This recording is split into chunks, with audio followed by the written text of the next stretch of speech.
Arkadaşlar merhaba. Bugünkü videomun konusu labada otu ile kuzu kulağı otunu toplayıp ondan borani tarzı bir yemek yapmak.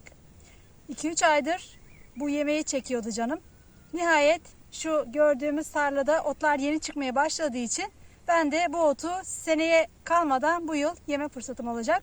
Şimdiden sizlere iyi seyirler diliyorum.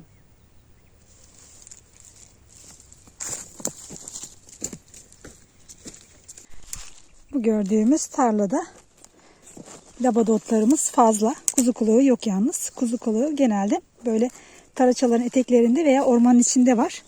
Bakalım hangisini toplayacağım onu da bilmiyorum ama en azından şimdilik şu labada otunu toplamayla başlayayım. Bakın tazecik.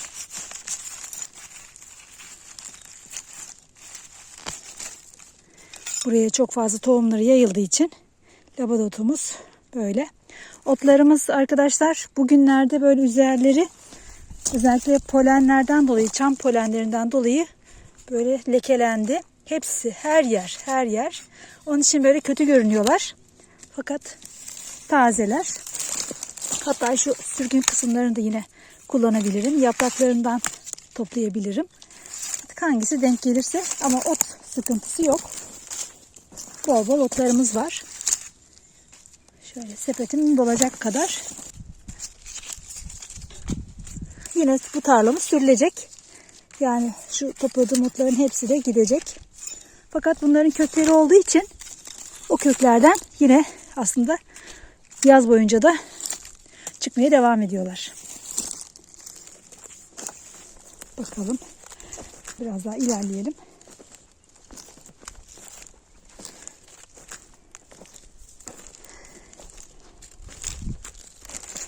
Çok güzel otlar var. Çok güzel.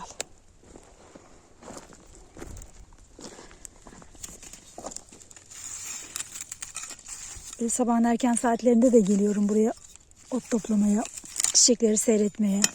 Hangi otlar var? Onları tespit ediyorum.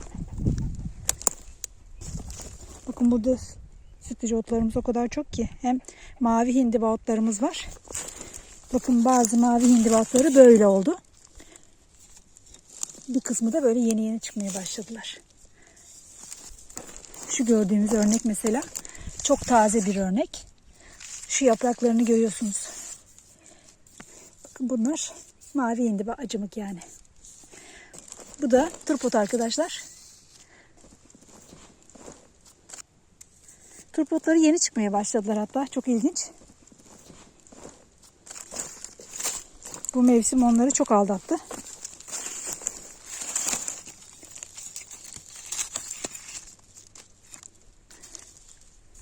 Şimdi biz labada otlarımızı toplayalım. Çok güzel bir yemeği oluyor arkadaşlar bu otun. Özellikle kuzu kulağında içine katmamın sebebi ekşimtırak bir tadı oluyor. O da çok hoş oluyor. Aroması yüksek oluyor. O nedenle her iki otu bu yemekte kullanmayı seviyorum.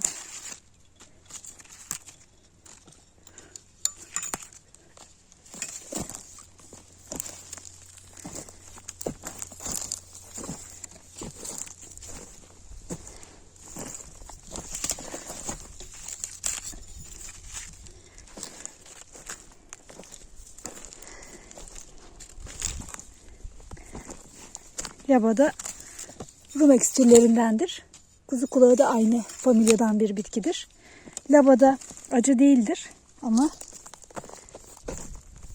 kuzu kulağı otu da ekşi bir ottur.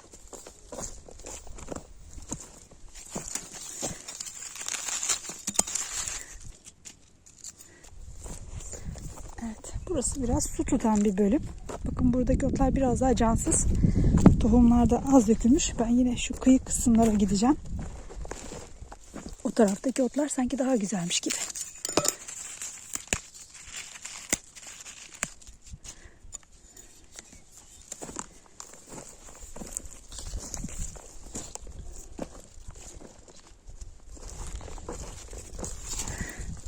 Mesela çok güzel.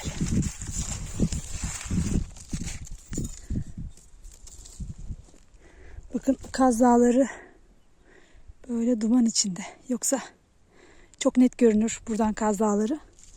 Fakat bir nevi sis bastırdı.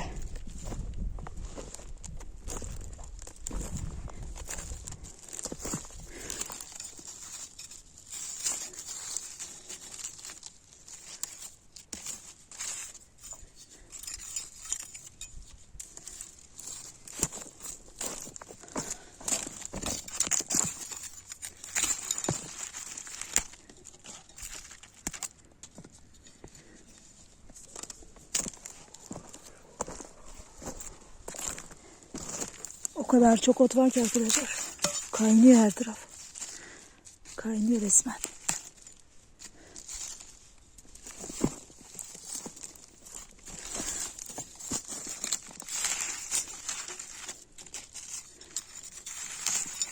Bu yıl özellikle lodos da çok fazla oldu bu mevsimde.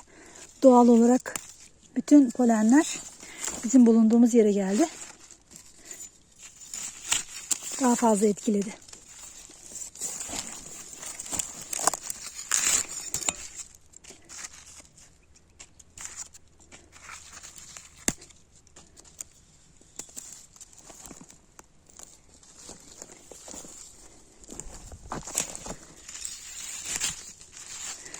Bu labadanın bazı türleri acı oluyor arkadaşlar.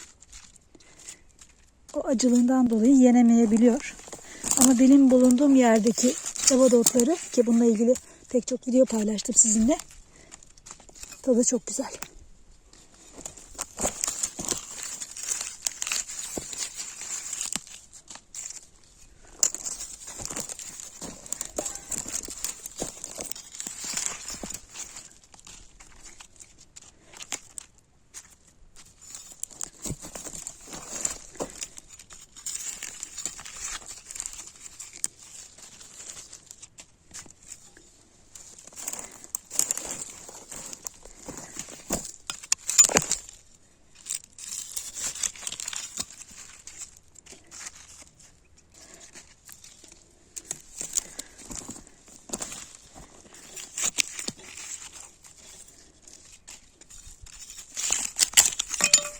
Özellikle bugünlerde çok böyle ot ağırlıklı besleniyoruz arkadaşlar. Bu otların salatalarını yapıyoruz. Yemeklerini yapıyoruz. Güzel olmuş.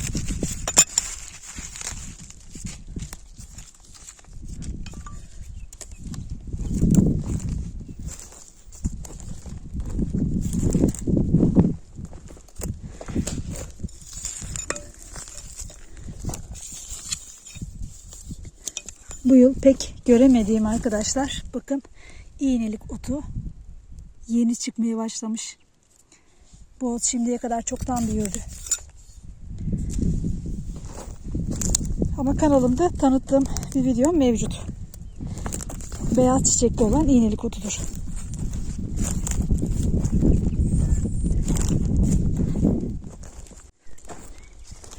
Şu gördüğünüz yeşil olan otların çoğu yabani marul arkadaşlar. Ama geç çıktıkları için çıkar çıkmaz da hemen böyle kalpladılar. Parlaklığını yitirdiler. O nedenle bunlar yenmez, acı olur. Böyle buralar. Geçtiğimiz yıllarda da burada çok fazla yağlı marul vardı zaten. Yabani marul otu. Şunlar da bakın hemen böyle kayanın dibinde iyice çoğalmışlar. Çok fazla tohum var burada.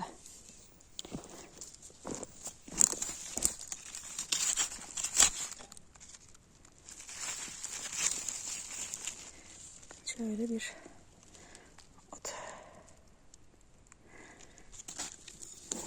Gelincik otu bile çıkmış arkadaşlar. Bakın tazecik.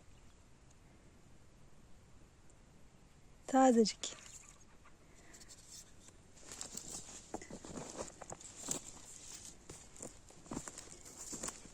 Pek gelincik otu görmemiştim bu tarlada.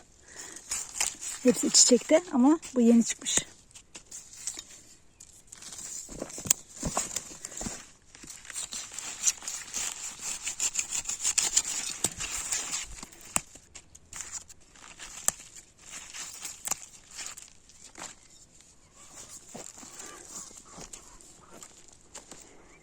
Şöyle kıyıdan gireyim. Buralarda da daha önce de görmüştüm tazelerini.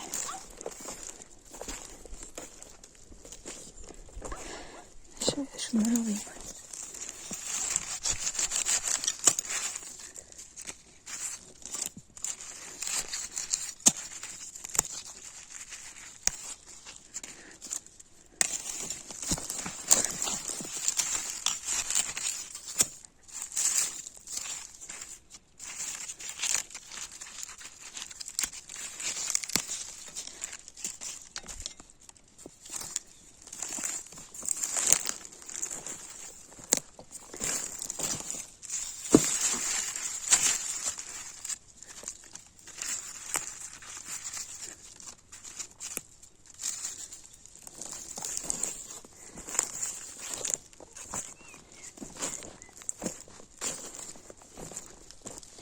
Bu tarladaki otların yeni çıkmaya başlaması beni çok sevindiriyor arkadaşlar. Çünkü birden otlar büyüdü. O sıcaklar bastırınca doğal olarak kartladı ve çiçek açmaya başladılar. Yani ot sezonu kapanıyordu. Ama ta ki bu tarladaki otlar tekrar çıkmaya başlayıncaya kadar.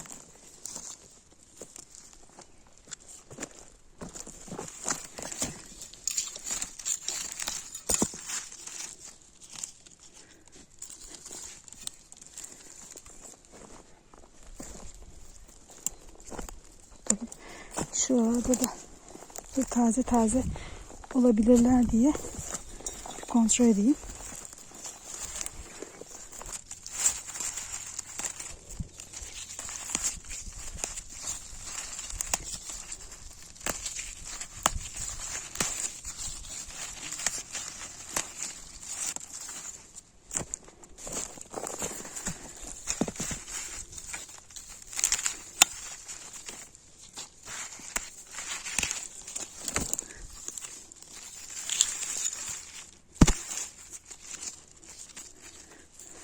Böyle sepetime de epey labada doldurdum.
tazecik arkadaşlar bu otlar.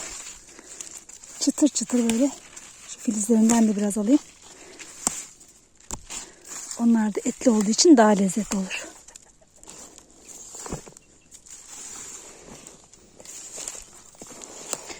Şuradaki bakar mısınız arkadaşlar mavi hindibanın büyüklüğüne. Ne kadar çok büyümüş. Şu yapraklara bakın. Güneş vurmadığı için gölgede kalmış ve orada resmen coşmuş. Evet, gelinciklerimiz de her yeri şu anda kaplıyor arkadaşlar.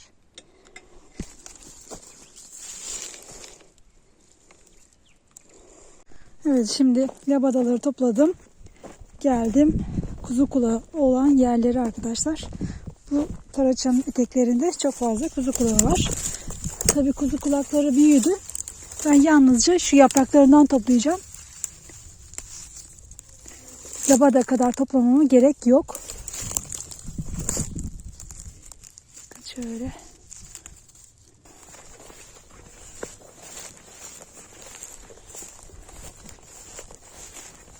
Evet.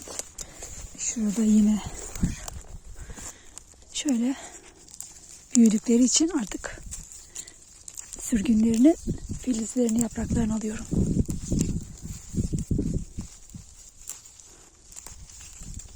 Bakın şöyle.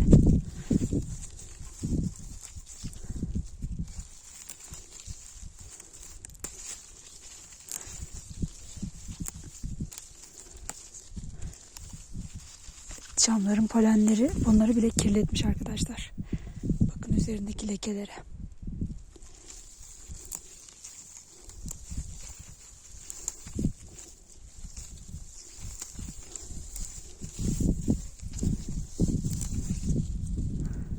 Bu da çiçekleri arkadaşlar. Kuzu kulağının çiçekleri.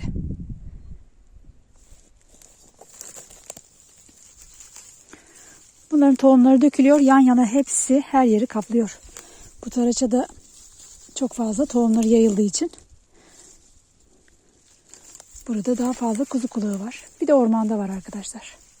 Ormandakiler daha körpe fakat hava şu anda sıcak olduğu için ormana girmek tehlikeli diye şu taracın eteklerinden toplayacağım.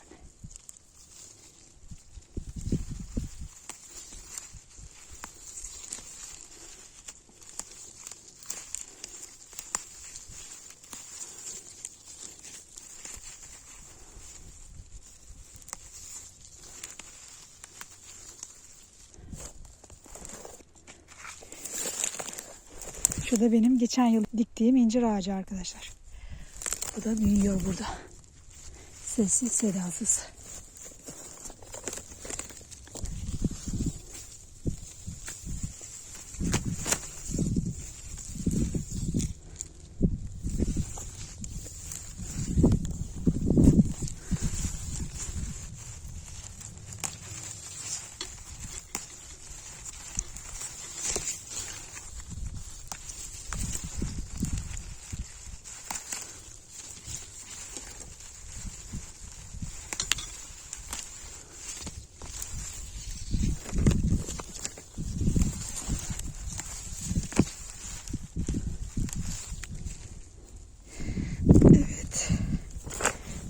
Bakın ne kadar topladım.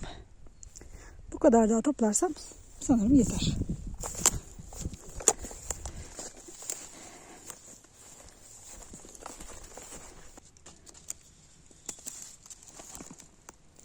Bu da çok güzel olmuş.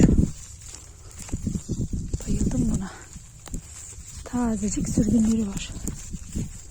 Yaprakları var. Of, maşallah maşallah.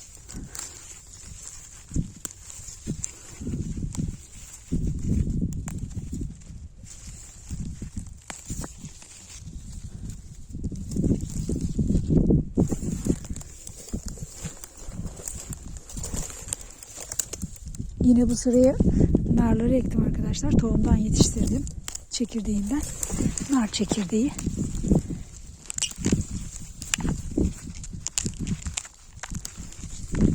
Sana dikili bir ağacın olması ne kadar güzel bir şey arkadaşlar.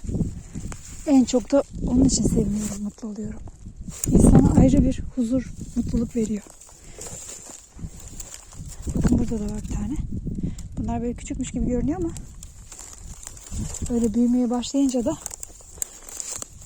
çok çabuk büyüyorlar. Burada da dut ağacı var yine. Çekirdekten yetiştirdiğim. Bu sırada böyle hep çekirdekten yetiştirdiğim bir yeni ağaç var.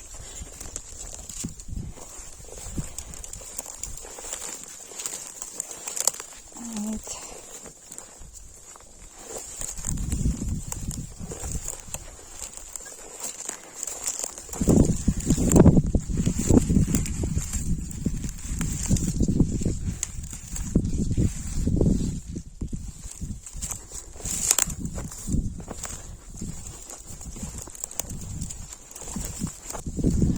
Evet arkadaşlar.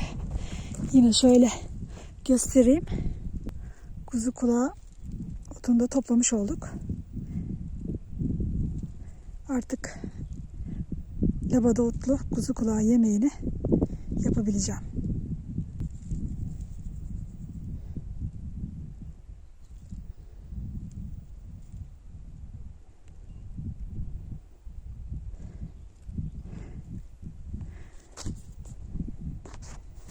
Gördüğünüz gibi arkadaşlar, yıkadıktan sonra labadaların üzerindeki o polen tozları gitmiş oldu. Gayet güzel oldu, taze labadalar. Ve burada da topladığım yine kuzu kulağı otları. Bunları normal boyutlarda kıyacağım. Ondan sonra soğanı kavurduktan sonra çok az salça kullanıp üzerine bunları ilave edeceğim. Çok az su ilave edeceğim. Yani bir çay bardağı kadar. Ondan sonra üzerine de bir kahve fincanı kadar da bulgur veya pirinç ilave edeceğim. Ondan sonra kapağını kapatıp böyle demleni pişireceğim. Sonra üzerine piştikten sonra yoğurtlu sarımsakla servis yapacağım. Evet arkadaşlar, böyle bir güzel ot yemeğimiz olacak.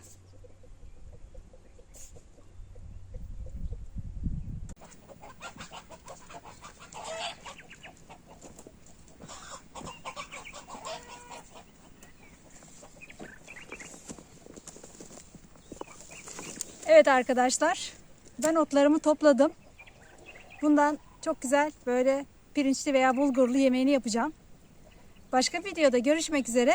Hoşça kalın.